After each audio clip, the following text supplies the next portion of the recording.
Welcome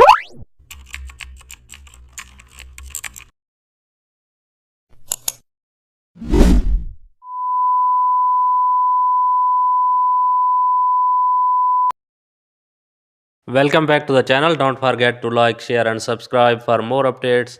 Today we are explore an amazing topic of Photoshop, how to create depth blur for portrait photography. Open your portrait photo in Photoshop, duplicate the image layer, go to the filter and select blur. Increase blur amount gradually, press OK.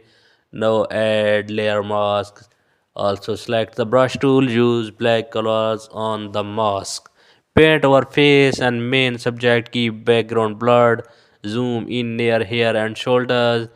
Reduce brush opacity for smooth blend. Check transitions areas carefully. Adjust blur strength if needed. Portrait looks DSLR like depth effect complete is in Photoshop. Thanks for watching.